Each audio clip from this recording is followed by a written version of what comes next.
Greetings, seekers of the strange, the paranormal kind. Welcome to Paranormal M, where we uncover the secrets that lurk in the shadows. Hit that subscribe button and turn on notifications. Drop a comment, help the algorithm. And embark on a journey into the mysterious with us. Prepare to be amazed. I met a tall man in the woods. This story takes place during the summer I was 15. This is a very true story about a small encounter that I had. I was living with my dad and stepmother at the time. I remember my stepmother throwing a royal fit about buying me new school clothes because I had let a few pairs of pants get holes in them. Still wore them. It was my first year going into high school and I wasn't going to let her spoil that for me, so I went to stay with my grandparents for the summer to earn some money. They live in a remote small area that was once home to many native tribes, most prominently the Quinault tribe.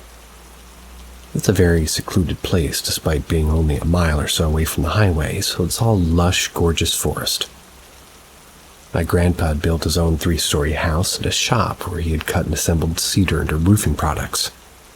That's where he came in, hauling heavy chunks of cedar to his van, stacking, nailing, cinching up shake and shingles into bundles to be sold. I made good money while there, and I was able to buy an entire new wardrobe. As summer was coming to an end and it was too hot to work, I decided to take a walk one day. Now let me say that I spent my childhood roaming these woods. Armed with my grandparents' 2 dogs, we ran and played and napped all day. I had never seen anything out of the ordinary, or even gotten any weird vibes. I waited until it was a bit cooler in the evening and started out, walking a little path that would take me out to an old unused logging road. I had tread this path so many times that I wasn't even paying attention till I felt I was being watched. I would like to note, I was pretty young at the time.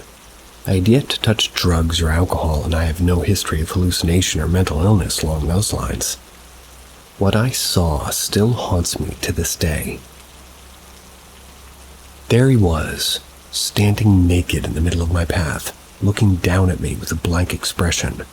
He was tall, maybe 7 feet, much taller than my 5 nothing.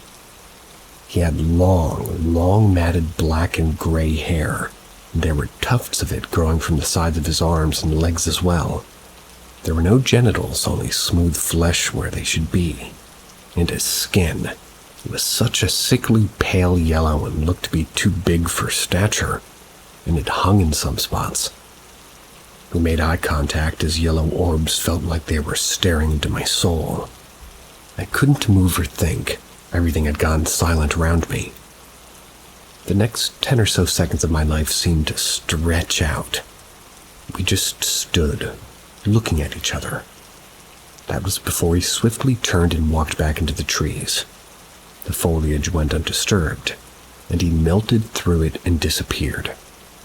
I honestly expected him to charge me or at least be intimidating, but he just turned and left. I haven't seen him since either, nor am I too enthusiastic to go out looking.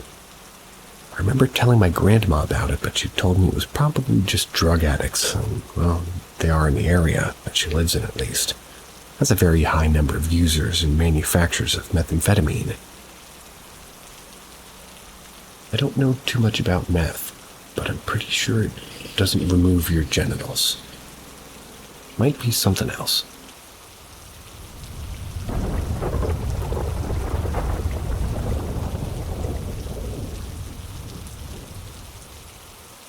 I think my father is trying to contact me from the dead. I don't know what to think. Please help. Hi all, my name is Daniel, and I live alone. Just for a bit of context, my father passed away in May of last year, coming on to 2 years. He and I were extremely close, and since his passing, I've been feeling really down, and I've been mourning his loss since. I'm not really one to believe in the paranormal, but a ton of strange things have happened since his passing. I can't explain any of them. Someone please help me if they can with what they think and what I can do. The first strange occurrence that happened was a random-ass phone call, just a month after his passing. However, the strange part about this is that my phone had never rang, nor were there any other phones in the house. My first thought was that there was an intruder in my house, and after searching the entire house, checking security cameras, nothing turned up. I chalked it up to my mind playing tricks on me, so I brushed it off. That sadly wasn't the final occurrence. Fast forward a few months, and again that phone just starts up again, and this time, me and my friend were in the house just talking about personal stuff. That's when the phone went off. We both heard it. The noise literally sounded as if it was in front of us, not from a distance away. And for a second time, this time I and my friend started searching. This time we went into the attic, the basement. Still nothing. This is where I started getting paranoid. The following set of occurrences happened just in the span of the last couple of months from September. Went all the way to just 3 days ago, on the 21st of September.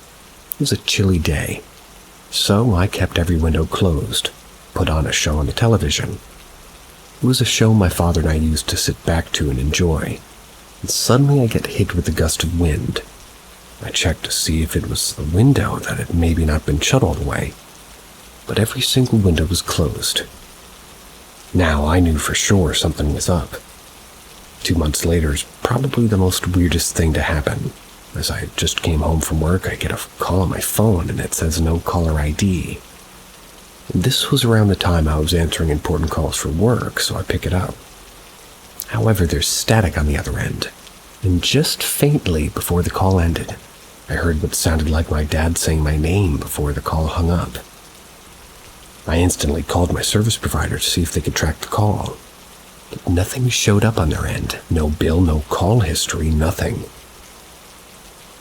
I had no idea what to think, and as I'm typing this, I still don't know how to wrap my head around this. However, the most disturbing thing to happen was a few nights ago. I was heading to bed because I had to go to work early that morning, and before closing my eyes, I hear what sounded like a groan coming from 5 feet in front of me.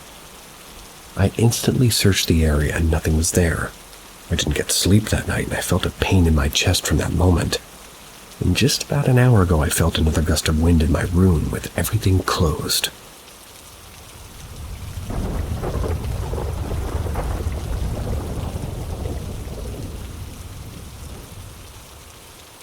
Not sure if this was a big coincidence or whether there was actually something there. This story is from a few years ago. I'm from India and we used to live in a joint family of 8 with my maternal grandparents. I've had a few experiences in this ancestral home where things go missing and appear a couple of days, hearing family members call out to me when they actually didn't. A few instances of seeing shadows and other things move at the corner of my eye. Moving on to the story. We've never had any dogs as pets due to my family's staunch belief in Islam. Didn't know that was a thing. We happened to get a puppy for a friend and, due to unavoidable reasons, had to keep the puppy at home for a night. The puppy cried all night, and around 2:30 a.m. my grandma called me and my uncle and asked us to keep the puppies upstairs. I was away from their room as it was a constant disturbance.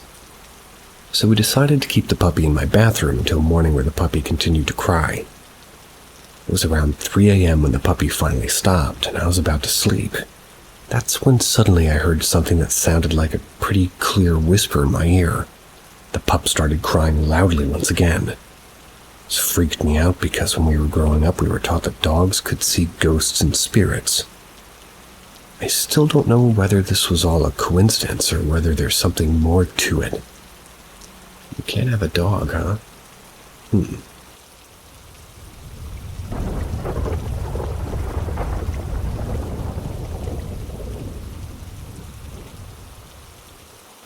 Haunted Roads, Clinton Road, West Milford, New Jersey. I recently came across this awesome list of haunted roads, decided to look into each one listed. Some are more spooky than others, but I decided to start out with the one that piqued my interest the most. In addition to having the country's longest wait for a traffic light, 5-minute average, Clinton Road is known for not only being haunted, but also for legends of sinister groups meeting in secret. The 2-lane 18th century road, desolate and only recently, completely paved, it's also rumored to be a popular dump site for organized crime members, with one instance of this being confirmed in the 1980s. Hauntings and Oddities. Ghost Boy Bridge. Some tales say that if you leave a quarter on the yellow line on the bridge over Clinton Brook, Dead Man's Curve, that the ghost of a boy who died there will return it to you. Some other legends state that the same ghost boy will push you over the edge of the bridge to keep you from being hit by a car as he was. The haunted Camaro belonging to a girl who supposedly crashed in the late 1980s. Slurred that. In the legends, any mention of driving at night will trigger this haunting. One person claimed that they were camping near Terrace Pond and came upon 2 park rangers. It was later found that the park rangers were killed in the 1930s while on the job. Ghost cars. On an episode of the Travel Channel's Most Haunted, some claim that they've been chased by only the headlights of phantom cars that trailed them till they reached the end of the road, while others have claimed to see ghost trucks. Strange animals. There have been claims of seeing a hellhound named Wolfie as well as other strange creatures. While some do not, believe this to be supernatural, they do believe that the mutated animals could have been survivors from the former jungle habitat attraction that closed in the 1970s. The Cross Castle, built in 1905, destroyed just 14 years later. The castle sat near the reservoir until it was gutted by fire, leaving only the stone walls standing. In the 50s, it became a popular spot for teenagers to drink and do drugs. It was eventually demolished in the 1980s as an attractive nuisance. But the foundation remains. Accounts range from people seeing strange figures standing around and having severe seizures that left them with strange bruises. The Druidic Temple. This one is easily debunked as it's just a former iron smelter that was built in the 1800s. But despite this, many have claimed that it's the site of a Druidic worship, and that's where they do rituals. It's not easy to get into after having been gated off for public safety. West Milford, that's where my dad was born. Didn't know any of those.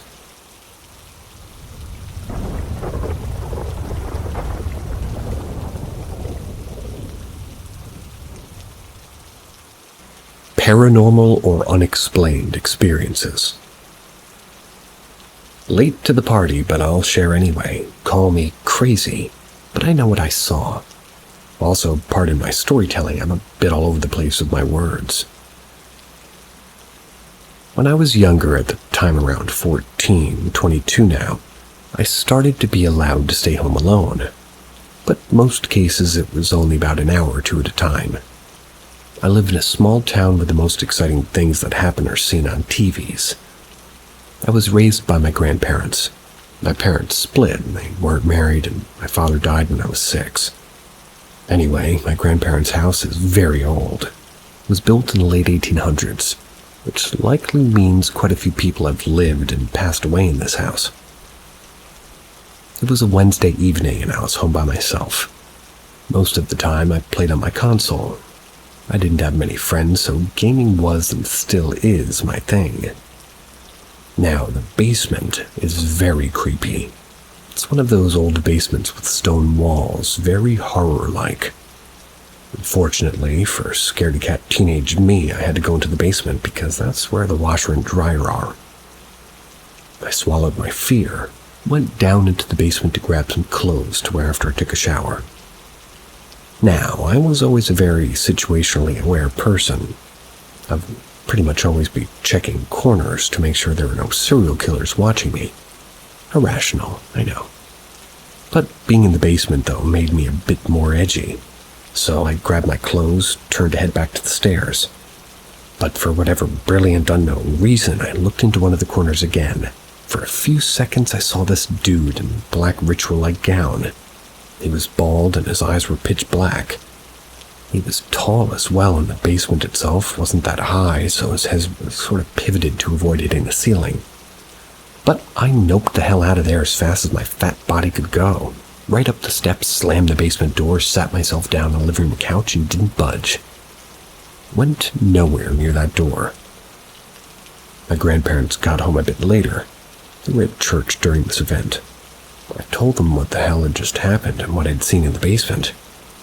They weren't too surprised. I mean, religious people usually aren't when you tell them something paranormal like that. But the basement got a blessing from my grandfather. Never saw anything in the basement since. Good man.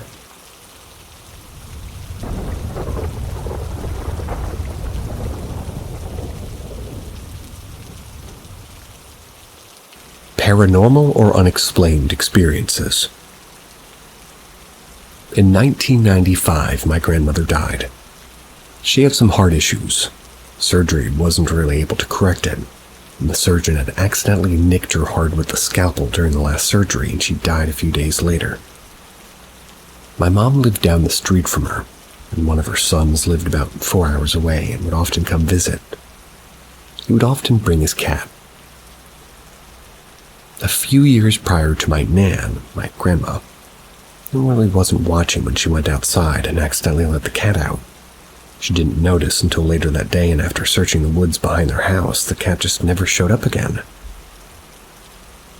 A few years went by, and my uncle had come back multiple times to visit. We always assumed the cat either found a new home or was hit by a car or who knows. But Nan always felt bad about it. So the night we had an open casket and some ceremony, we spent a few hours crying over her. I was about 10 or 11 years old. I don't remember much except sitting beside my grandpa, who was just broken. We all left the funeral home and returned back to my grandparents' house. My uncle was the first one to arrive back at the door. Laying on the welcome mat was a black and white cat, his cat. In Canada, they tattoo a number inside the ear to identify the owner in their system. So it was 100% his cat. Odds are it had another family for those 2 or 3 years, and it was a shame they believed they'd lost a cat, but my uncle got his back. The cat was just waiting there days after she passed away, waiting at the door to let her back inside. It's a crazy coincidence, but most of the family assumed it was my nan righting a wrong.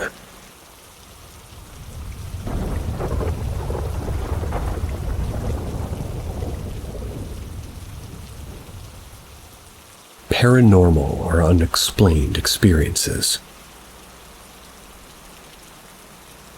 A few years ago, after I had graduated Bible college, a group of college friends and I had been out for coffee and chatting late enough that the shop had to close. We didn't feel like we were done hanging out, so because this was the town I'd lived in for the past 12 years, my 3 friends asked me where a cool place was to go and hang out, preferably a place that didn't have hours of operation, as it was now past 1 a.m. It didn't take long for me to remember this nature center near my old high school that had a beautiful walking path that went around a small lake. So I suggested there, and off we were. We parked in a public lot in front of the school, so there was no risk of towing or tickets. And we walked across the football track and field toward the nature center path. Now, the walking path were closed off by an almost complete fence. We were supposed to enter by the main gates of the pavilion, but because I'd been in the photography class in high school, we had found a way in for free. It didn't require a long walk to the pavilion about a half-kilometer away. Just up the sidewalk beside the football field, the fence turned to cut through some trees, but in the trees there was no fence. You could easily get in if you were okay with a little foliage. Just up the hill from this line of trees also happened to be the city's graveyard, which was also right beside a mental health hospital that was about 100 years old, so it hadn't always been the loving facility it's now claimed to be. While my family and I walked up the slight hill trees, one of them spotted the gravestones and inquired about what else was there. Immediately, everybody forgot about the nature center walk and we continued up the hill to where I thought was a small cemetery. We had visited it during photography class as well. Being that I'm already sensitive to spirits, I gave a little prayer that the Holy Spirit would protect me, but also show me or us if there was an area we should or should not go. We walked around the small section, occasionally feeling the need to pray for an unrestful spirit to be at rest, until we discovered that this cemetery continued up the next level of the hill and actually stretched for a kilometer or so back. We continued to walk around, sometimes praying, sometimes just noticing the ages on the stones, maybe appreciating a cool name here and there. Yeah. One of my friends, Eric, also seemed to be sensitive to spirits, but whereas I was turned away by how negative and possibly dangerous some seemed to be, he was drawn to those same ones.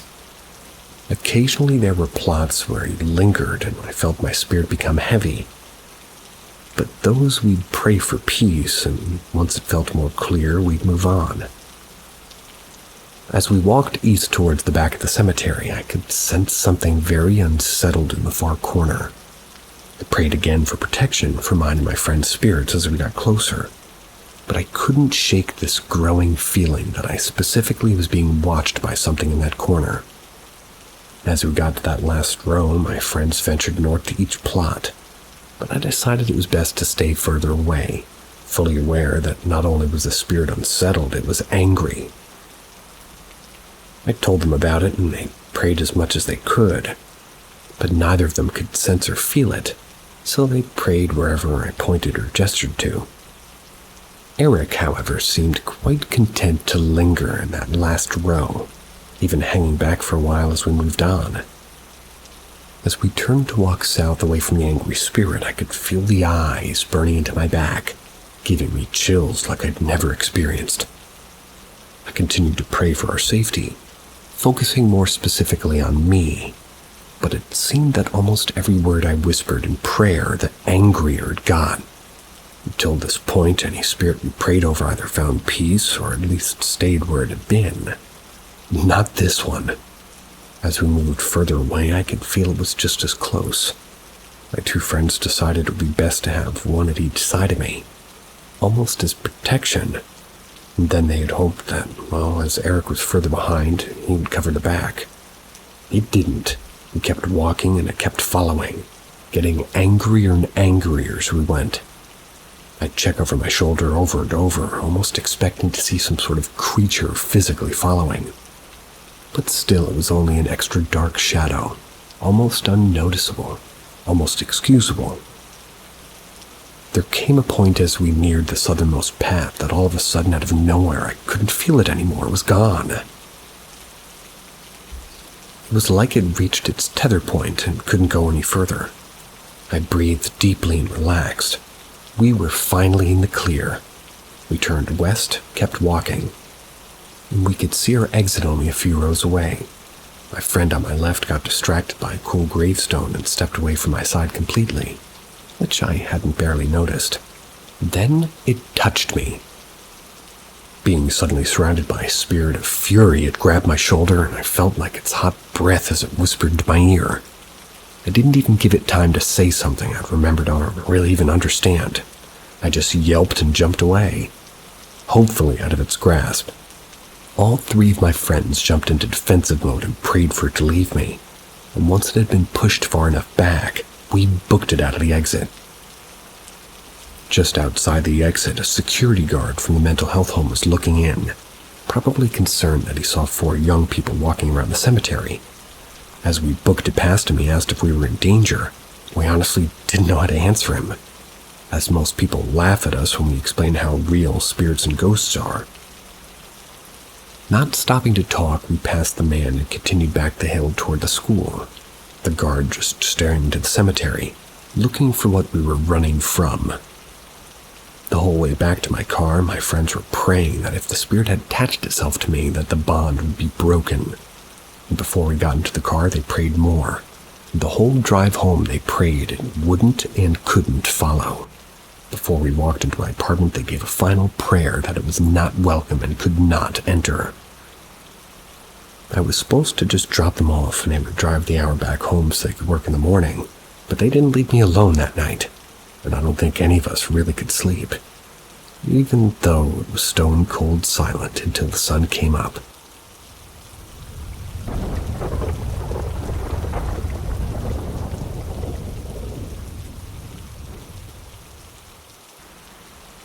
Paranormal or unexplained experiences. Number 2. I work full-time as an EMT in a private ambulance company.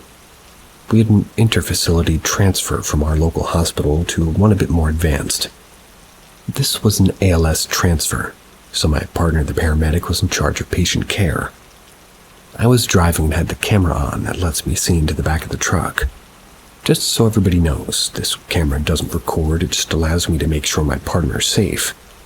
And it lets me know when my partner is standing, like an IV or something that needs extra smooth driving.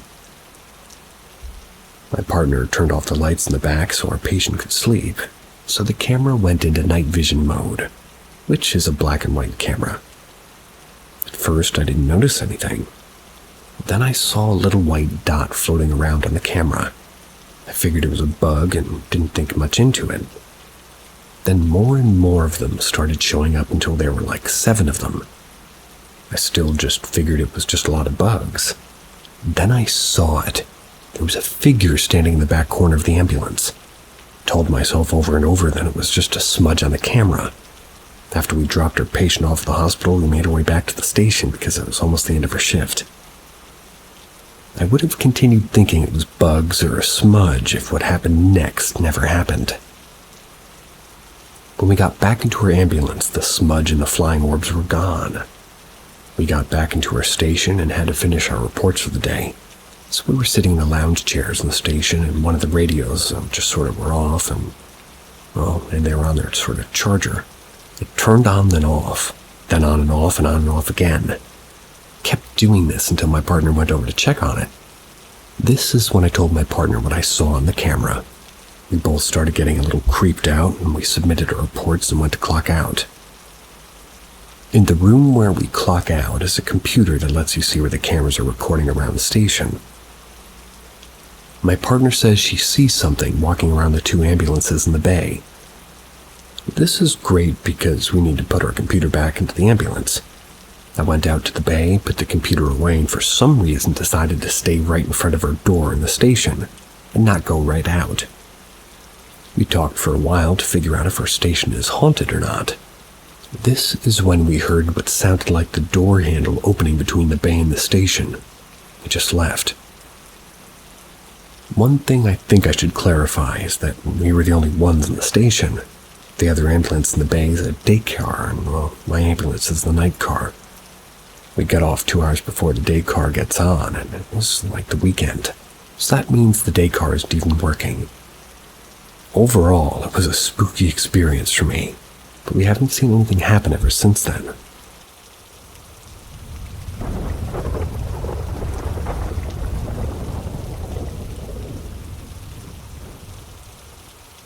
Paranormal or unexplained experiences. Number 3.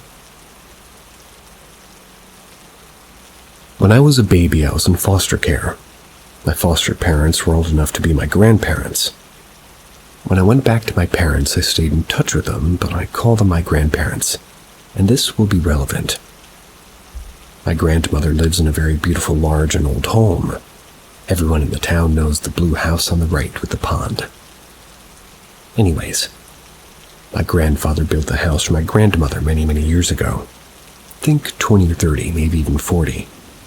It was built from an old church and was big enough to house foster kids. Our house was always alive with kids when I was growing up, and it was a very happy home. I loved being there. She eventually retired, and she's 77 now. She retired in 2009. She did many other things, too. One of those things was that she was a first responder. She was a first responder both with my grandfather and after his passing in 2009. He died within the home as well as her mom and his mom. My grandmother and her house have so much attached to her. She knows it. The only bad attached to her is actually attached to her house, and it's downstairs. She has a 2-story home, basically like an apartment up top and down below. The house has a total of 2 kitchens, 2 living rooms, 7 rooms, 3.5 bathrooms, 2 laundry rooms, etc. A huge house. I vividly remember once standing at the bottom of the stairs. All the basement lights off, a room directly in front of the stairs, and as I'm messing with the baby gate, everything in my body said, "Don't look up at that doorway. Close the gate and go." I did just that. That one room just gives me the creeps. I was once sitting on the couch upstairs. I stood up, my grandmother in the kitchen, stopped where I was to stretch. And something ran from the kitchen to the living room and directly up to me.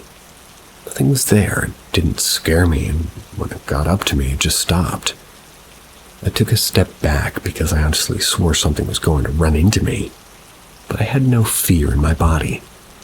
I was sleeping in a room with a sliding glass mirror door to the closet on one side of the bed, and the sliding glass door leading to a sunroom that ran the length of the house, and it could be accessed by multiple doors on either side. I watched through pink curtains a lady on a dress, or probably in one, walk back and forth in front of that glass door. No one goes in that room. No one was awake. I have a video from another door in that room opening and closing on its own. Loved that house.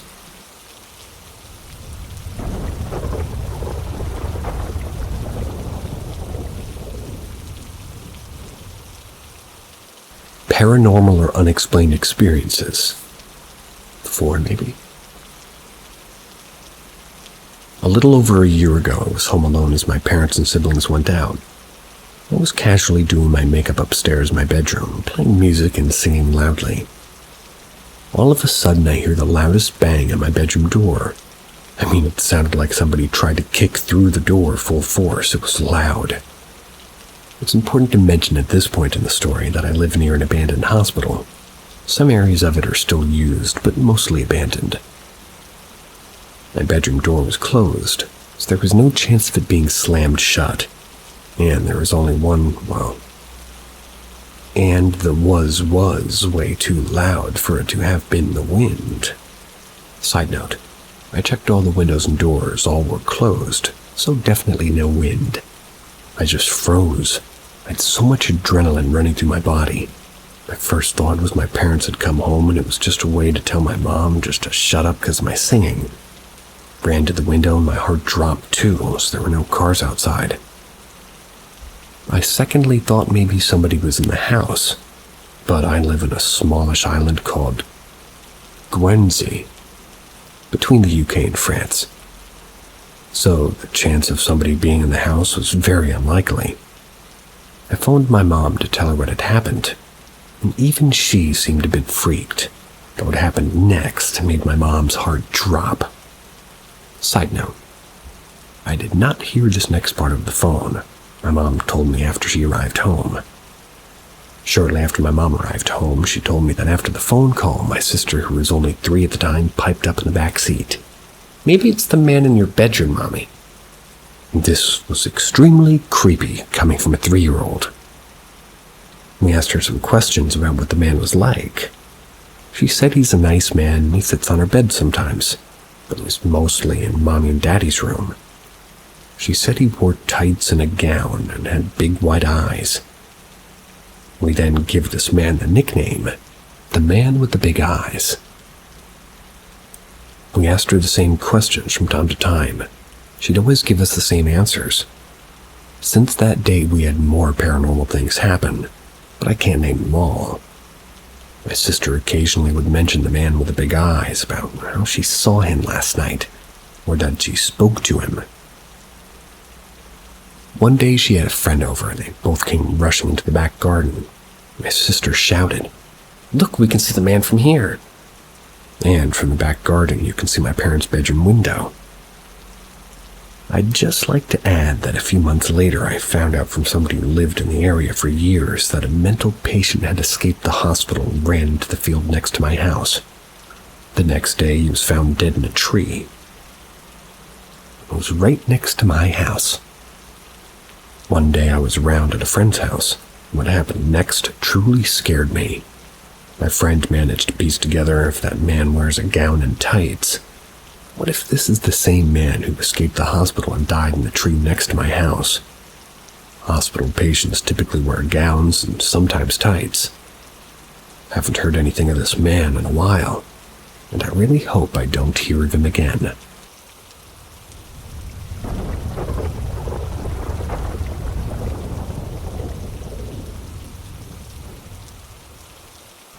Paranormal or unexplained experiences.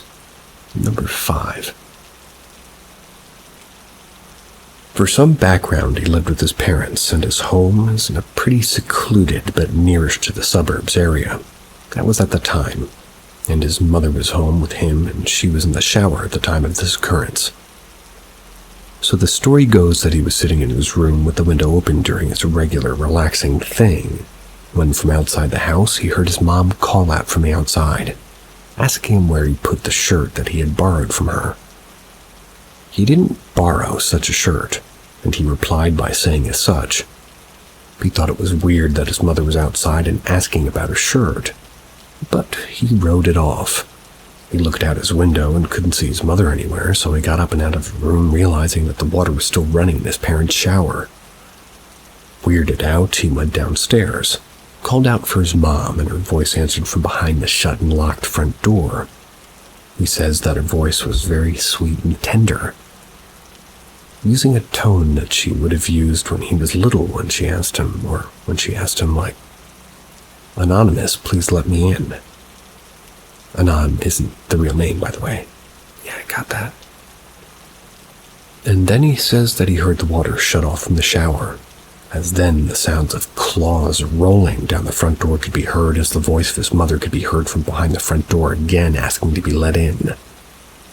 This was followed immediately by "I love you," with the sounds of claws rolling still being heard. He very quickly backed away from the door and went upstairs to retrieve his revolver. But as soon as he came back downstairs, the voice and the rolling claws were gone. No trace, no nothing of who or what it could possibly have been. Completely unrelated, but the sound of rolling claws reminds me of the old sound of car washes. Useless comment.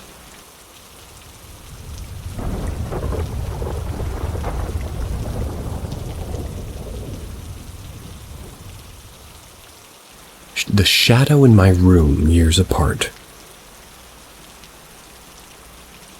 So many years ago, maybe 20, maybe a few more, I was just a child. And a lot like a lot of children, I was afraid of the dark. Most nights I would walk down the hall to my parents' room and ask my father to stay with me until I fell asleep. This particular night I remember being awake as my dad slept beside me on the stomach. My bed at the time didn't have a solid headboard, but bars that you could either put a hand through or under. At some point during the night I lay there on my side and my hand underneath my pillow, and suddenly I felt a hand come up from underneath the metal bars of the headboard.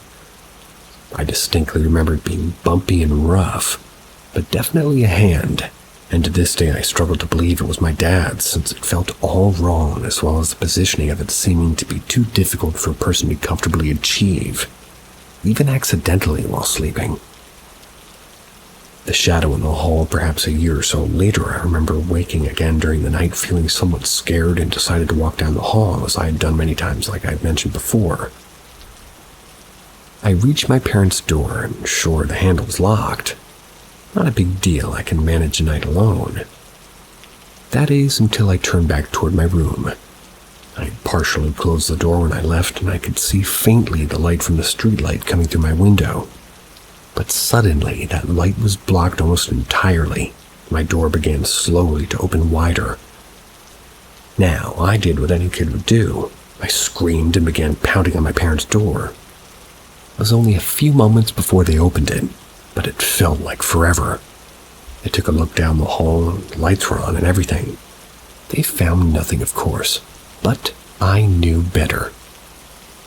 Lastly, the figure in my dream and then in my room. This happened only about a year ago. I was 28 at the time. I was sleeping and dreaming, which is unusual for me. In the dream, I stood up in an old cobblestone alleyway, old buildings on all sides, and a fog rolling in. I knew there was a figure walking toward me, but I had it in my head to jump out and scare them, so I hid in a smaller alcove waiting. The moment arrived, the figure should be right outside the alcove. I try to jump out, but I can't move. I'm not frightened, more than annoyed that my lame prank won't happen. The figure turns the corner, looking at me as if knowing I was there. It's a completely black shadow with lighter gray ripples, almost like smoke covering its entire form. It leans in close, and almost in a whispered voice it asks me, "What do all little boys like?" Now, I'm a sarcastic fuck, and I'm not frightened at all, so I reply, "Pee-pee touches," in a mocking voice. Suddenly the alleyway's gone, and I get a sense of immediate anger, but then I can see my room clear as day, and the figure's in the corner and moving slowly toward me. I blink, it's closer. I blink again, and it's at the foot of my bed. I still can't move, but I'm fighting to. It reaches for me, and I bolt upright, and it's gone. Haven't seen anything since.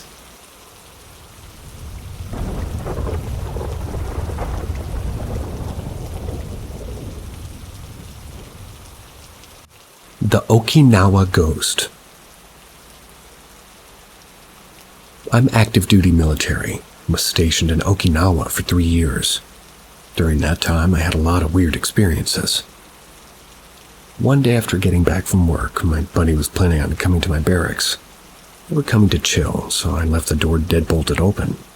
Told him to walk in when he got there. During that time, I laid in my bed with my back to the door, just scrolling through my phone when I felt something very clearly poke and drag a finger down my back. Naturally, I thought it was my buddy, so I looked back to greet him. But I only saw an empty room. The door hadn't been opened, or I would have heard it. My friend would have been able to move fast enough to come in and out silently. Wouldn't have. Another time I was drinking coffee or tea late at night before bed. I didn't finish my cup, but I set it on the nightstand where it wouldn't fall or get knocked off when I passed out. Around 3 in the morning, I wake up to it crashing to the ground. Okinawa does get frequent earthquakes, but usually never bad enough to knock a cup off the center of the stand. Otherwise, I'd have woken up. Also, during my time there, lights in the room that weren't ever used frequently turned on by themselves or flickered. Things would get moved from their original spots. Despite never having sleep paralysis prior to my time here, I ended up getting it on a regular basis at least twice a month. Since leaving, I haven't had sleep paralysis once. I've also felt an overwhelming sense of dread on a few occasions out of the blue.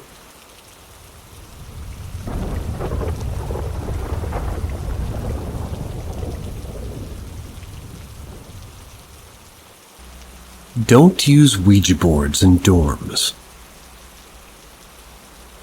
In fall of 2018, I started my freshman year of college. To preface, this dorm building I moved into is a renovated seminary building, otherwise known as the school where men would go when they wanted to become a priest. It was on the banks of the Mississippi River. The seminary school was originally built in the early 1800s, but closed years later. My college purchased it in the 90s. They renovated it and then opened it in the early 2000s, dedicating the campus to fine art students. The dorm hall was one of 3 buildings on the campus. The building's first floor held classes and the dining hall. The second and third floor were the dorm rooms. This meant my 8 a.m. was a literal elevator ride away, total plus. The doors were suite style, so I had a roommate, 2 suite mates, a living room, a kitchenette, and a bathroom. I'm sorry this portion's so long, but the details are important. Upon moving in, things were pretty normal, the first couple of days at least. Then weird things started happening. My decor started falling off the wall, even though my roommates and I all used the same command strips. Most notable being my wooden cross I hung up next to my closet. I would hear running and the fridge slamming outside my room. That was when I was certain my roommates had all gone to class. I would nap and wake up to my room door being open, when I knew for a fact that I shut it and needed a key card to the room to open it. Each of these I rationalized. I heard the fridge slamming because one of my roommates came up from class to grab a drink and food and needed to get back. Both my suite mates were dancers, so this didn't seem too far-fetched. I got the faulty command strips from the bunch. However, the second week of school, my suite mate thought it would be a good idea to put all of our schedules in the fridge so we would know when the others were in class. This was when I realized that the times I'd been hearing the fridge slam shut and running, I was in fact the only person in the room. I even asked my roommates if they'd come back, and they said they hadn't. That night started a week-long streak of waking up in the middle of the night with panic attacks. I would wake up around 3 a.m. feeling like someone was pushing on my chest. I couldn't move and I couldn't breathe. One of the nights, the last, it was so bad. Once I was able to move, I ran to the bathroom and sat underneath cold water and called my mom bawling. Not the kind of call she thought she was going to get from a college freshman at 3 a.m. The next day, when my roommate got back from class, she told me about a student she overheard wondering about students that moved into her dorm room because, well, she wanted to talk to us. About half an hour later, this really petite girl shows up at her dorm room asking if anything weird's been happening, all while staring intently at me. Obviously, I say yes, and she proceeds to tell me what happened the years prior. The group of people who lived in our room the year prior used a Ouija board and accidentally ended up drawing a malevolent spirit to the room. Great. She explained that she was in touch with the spirit realm, didn't think the entity was still there, but its energy remained along with some others that were drawn to it. One of these energies being a woman. Then she focused all of her attention on me again and said, "It's been picking up on you, hasn't it?" I then proceeded to explain everything that's been happening, to which she responded that she could tell that it was targeting me because I was very bright and I had light energy. However, she paused for a second before stating that she felt a protective energy with me in the room and asked if I had any relatives pass away recently who may be protective over me. I immediately responded yes, as I've had many family and friends pass over my lifetime. But what she asked next gave me chills. She proceeds to ask with her head cocked if my relative's name was John. My grandpa John passed shortly after I was born. I barely knew him, and there was no way she could have known his name. Stunned, I nodded, and she explained not to worry too much, because he was just there to protect me.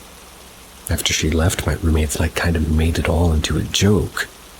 Mostly because I think we were all freaked out and knew that we had to continue living in the room until the end of the school year. We stupidly gave the female ghost a name, Avery, and deemed her an honorary roommate to try to lighten the situation. Later that week, my roommate and I were sitting in bed with a mirror of mine fell off the wall. Me being frustrated that it was the only thing that was basically only my things that were falling off this wall, yelled, "Damn it, Avery!" And instantaneously my cross fell off the wall. However, when I went to pick it up, I noticed the command hook was still on the wall, meaning my cross couldn't have just fallen off. It would have had to have been lifted off the hook in order to fall. My roommate and I looked at each other's jaws dropped and erupted into a fit of nervous laughter. After that, nothing ever really happened again. The next semester, one of my suite mates commented that we haven't heard from Avery in a while. The following morning, I was headed out the door to go to class. Walked by one of the mirrors in the dorm room. In the reflection of the mirror, I caught a glimpse of a pale woman with dark, long hair with a white nightgown standing right behind my shoulder. I skated out of the dorm room so fast and didn't look back. The next day, my roommate and I were all sitting in the living room, and the one who made the comment about not hearing from Avery said, "Oh, by the way, I saw Avery today." The entire room went quiet. Each of my roommates' faces went pale. I quietly said, "I did too," followed by my other roommates stating the same. We each exchanged what we saw. and when each of us saw the same thing. That truly was the last time we encountered Avery. When we moved out in the spring, we decided that was her way of saying goodbye to us. I'll always wonder, though, if the students who moved in after my roommates and I ever experienced anything. Ask him.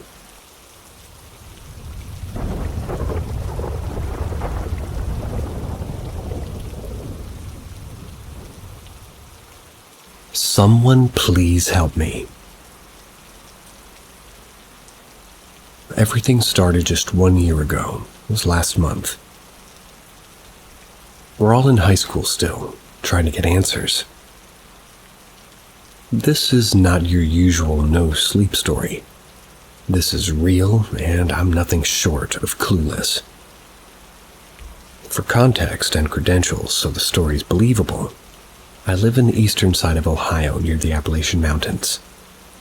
When the foundation of my house was being built, in the dirt that was being moved, they found an insane amount of arrowheads. I live on a rather large hill and have around 45 or 50 acres of land. My family had an archaeologist come.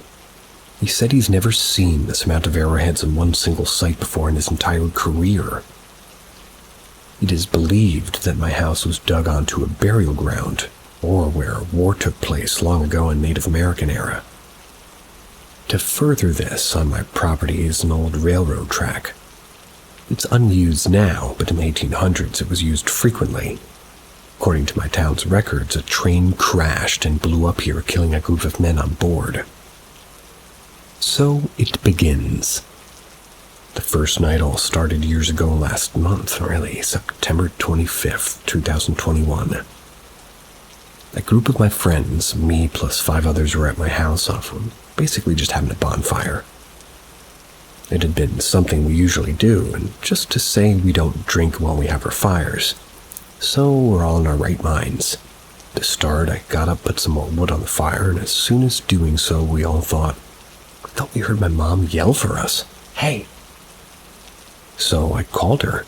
She claimed she was laying in her bed watching TV and had never gotten up. We played it off as our minds playing some tricks. We were just hearing some things. As the night went on, we started to run out of firewood. Me and 2 others walked down to the bottom of my hill to get some more wood. When we came back up, the other 3 friends were gone. Just a joke they were playing on us, because that's just how we are together.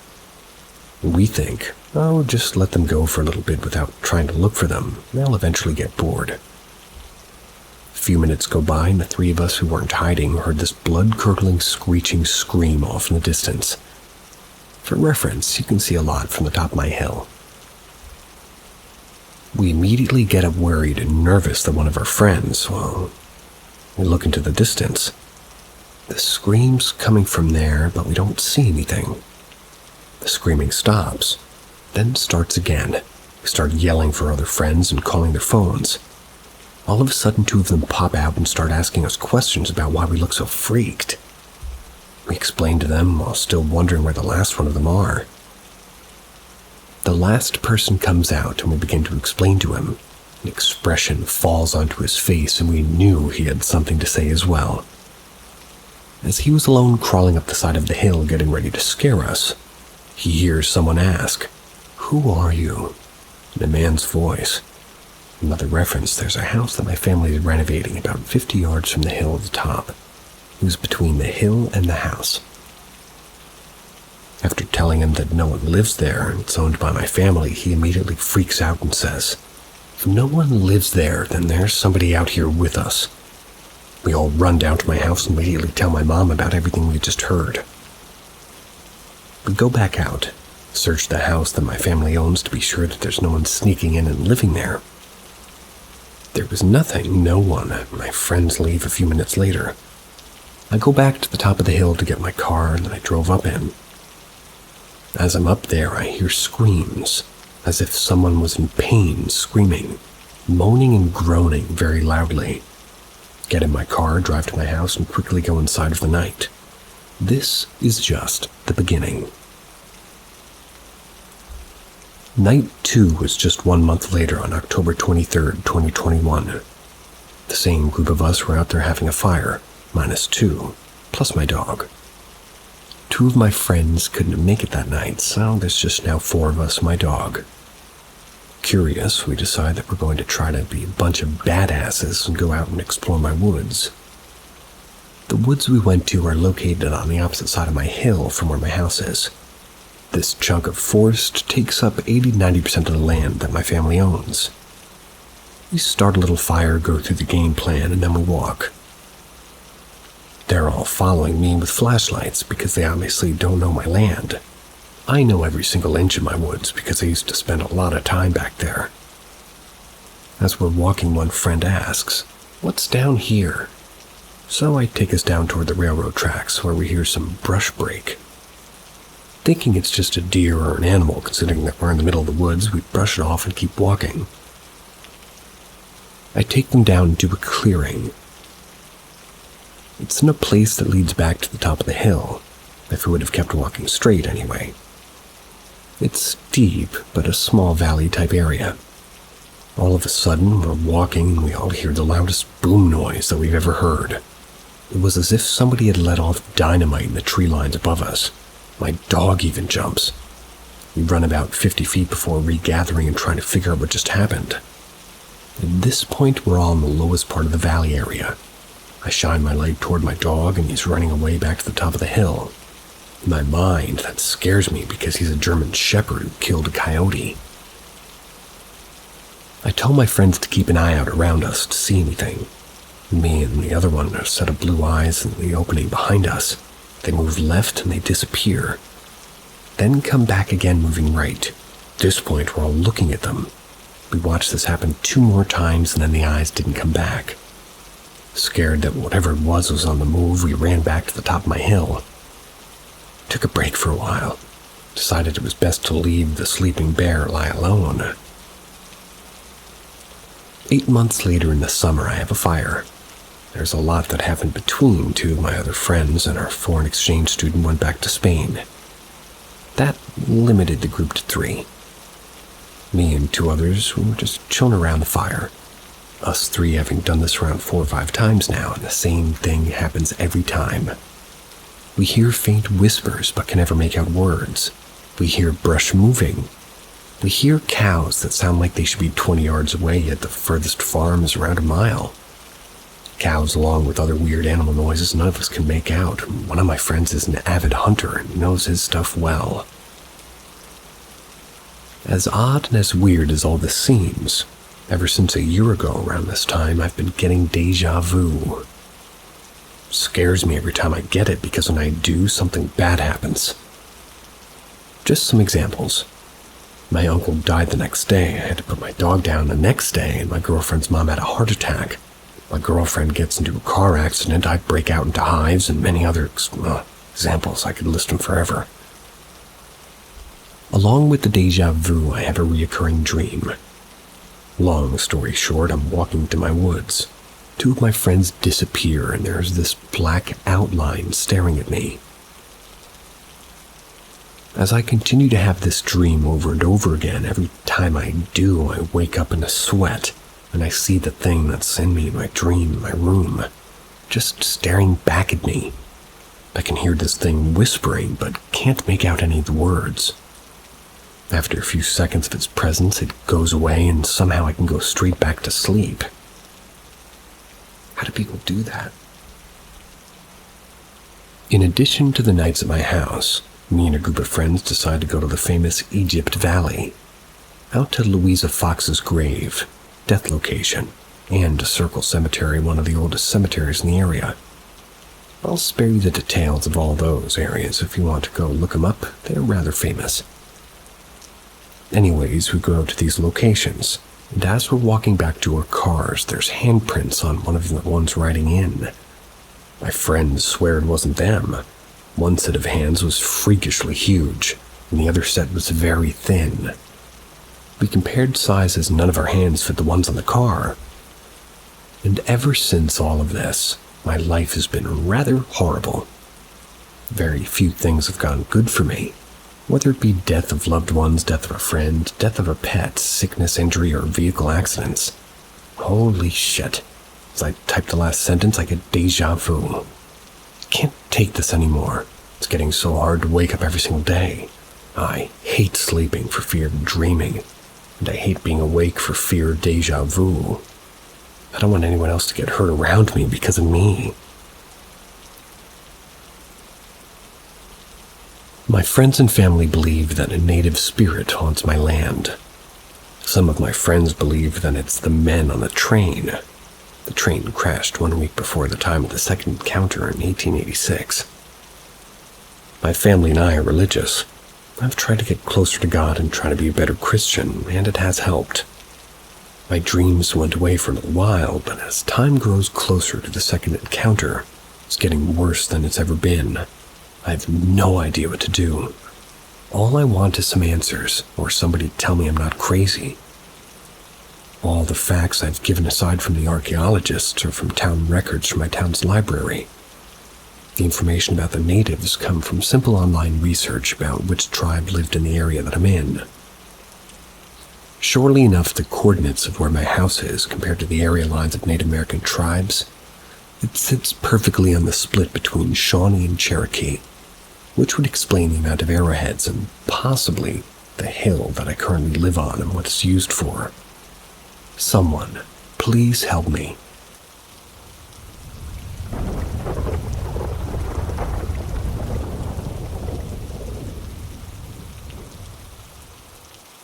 Someone spoke in my ear last night. I've only experienced sleep paralysis once before in my life, and it was one of the most terrifying moments I've ever experienced. Long story short there, it was maybe 8 years ago when I was in my 20s. I was single and I was living in an apartment. Something woke me up in the middle of the night, but I was paralyzed and felt like I was floating a foot above my bed. That freaked me out enough, but then when I looked at the foot of my bed, I saw a black figure standing there watching me that completely filled me with fear. That went on for what felt like minutes, and I couldn't escape or fully wake up or snap out of it. Then the figure jumped on top of me and shoved me by my shoulders back into the bed and disappeared. I fell to the foot of the bed, falling sensation in my stomach. And this bounce of the bed is what finally snapped me out of it, let me fully wake up. I don't think I even want to know what that was about. I'm a Christian and prayed to God so many times to protect me from whatever this was, and prayed in Jesus' name that no demons or evil spirits could even live inside me or attach themselves to me or where I lived in the way, and never experienced any of that again. So now this morning, I'm married and I sleep on the side of the bed by the window. There's no blinds covering it. It's a fullish moon, so the room is pretty well lit at night this week. Something stirred me to wakefulness in the middle of the night or early in the morning. It was still dark outside, and I got this weird feeling that it was 3 o'clock hour because something just felt off. But when I went to check my phone, I realized my arm didn't move to grab it. Then I realized I was awake but experiencing sleep paralysis again. I felt like when you're so tired you can't keep your eyes open, like I was fighting.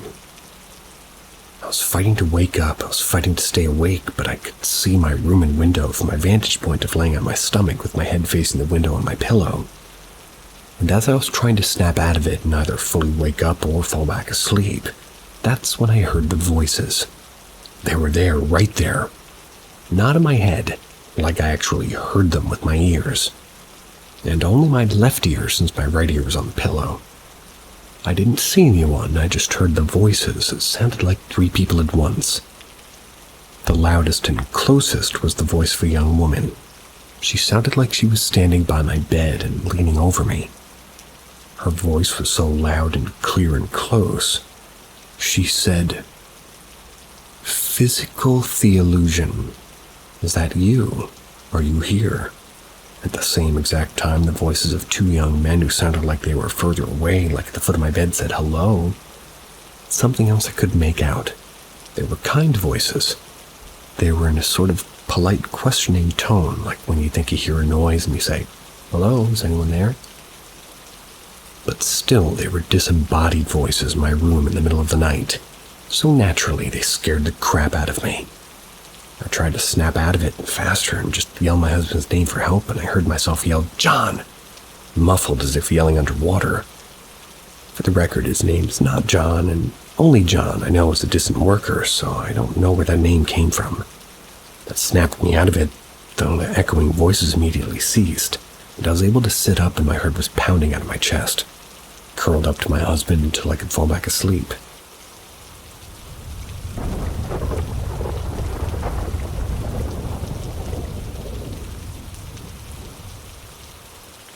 Early childhood was very strange in Wisconsin. I lived in Kenosha, Wisconsin until I was about 7. If I believe correctly, Wisconsin is a hotspot for the supernatural, which could have easily explained many of these things, I'm sure. They're nothing extravagantly terrifying or film-worthy, but they're definitely going to stick with me for the rest of my life. Here are some of the occurrences. First and foremost, I'm going to preface this by saying that it was factual that the previous owner of the house had killed himself. My mom was told this by our next-door neighbor who had lived there for a while. Shortly after he moved in, but he quickly retracted the statement, saying, well, he didn't kill himself in the house. My mom had a digital radio in her bedroom on the dresser. I just remember being in there and noticing that it suddenly turned on by itself because I saw the blue numbers on the analog clock light up. It wasn't on a second ago. As a 5, maybe 6-year-old kid, I was only mildly confused by this. She was in the room at the time, I believe, and I noticed it because somehow didn't freak out, which I later learned was because she didn't want to scare me by saying something was making a big deal of it. This was an experience only I was witness to, but once I was sitting in the backseat of the car, I think in the parking lot of my grandma's apartment at night, sort of just blankly staring at the streetlight, and that's when I saw this strange form pass underneath it real quick and then disappear. It wasn't the shape of a person or anything, just an abstract, sort of transparent figure. I didn't tell my brother or dad who were waiting in the car with me because I couldn't explain it as a 4-year-old, and I didn't feel particularly scared by it. I simply thought it was odd. Apparently, though, I did at one point tell my mom what I saw. And I saw these things in my room at night, because she mentions that to me whenever I don't say I recall actually seeing a ghost in the house. And I don't, and little kids say creepy things all the time, but she thought this was additional proof of supernatural presence. I guess it could have just slipped my memory. She was insistent on this. She didn't think that, well, she was going crazy and seeing things, and considering all the other strange stuff that happened, I really don't believe it was just her imagination. According to her, she would sometimes look over the corner of the room when she woke up and would see a shadowy figure sitting on the chair there. But she emphasizes that the figure was not menacing at all and never tried to harm her, that it looked sad, like it was hunched over in the seat looking down, not like an evil spirit, but rather a lost soul that had nowhere to go after death. Halloween was an incredibly popular holiday there, celebrated more than Christmas, which is likely why it's my favorite now, and always has been, and because my birthday is the day before, which really is a bigger deal when I was a kid than it is now. Everybody went all out, yards full of witches and zombies, glowing orange lights decking the porches and roofs, giant inflatable jack-o'-lanterns, you name it. My mom would take a trick-or-treat around her neighborhood, and nothing particular weird or creepy ever happened while we were out. But I do distinctly recall one unnerving thing. There was this one house we'd pass every year that had blood splattered on the door. And I don't mean the fake blood you get at the Halloween store. I mean like genuine, actual blood. It came from something once living. It's not too hard to tell a difference between even the most realistic fake blood and the real deal. And both my mom and I were freaked out by it. Presumably, whoever lived at the house obtained it from a butcher. But I can't help but think that just maybe there was maybe just something more sinister reason going on behind it. People passing our house would habitually just stop and stare, without the stutter. It wasn't that fancy of a house, and we didn't have anything interesting or eye-catching outside. But any time anybody would walk by on the sidewalk, they would stop and stare at it for a moment before carrying on. To this day, I have no clue what they could have been looking at, but it was certainly bizarre. We would often see a man, well, a boy really, in the area. That was while heading out of our neighborhood when driving, and was sort of dressed in all black from head to toe, kind of like an emo kid gone extreme. That wasn't in itself weird. What was weird was that there was this soulless emptiness in his eyes, unlike anything I've ever seen before and haven't seen since. It was like he was well and truly dead inside. Not even strung out on drugs, but instead a husk of a man whose body was being used as a vessel for something truly eldritch. It might not sound scary because it's hard to really put into words, but it's an image that's really stuck with me and my mom, who witnessed it as well. It might not be an emo kid gone extreme. Could just be a goth kid. I was kind of one of those. See ya.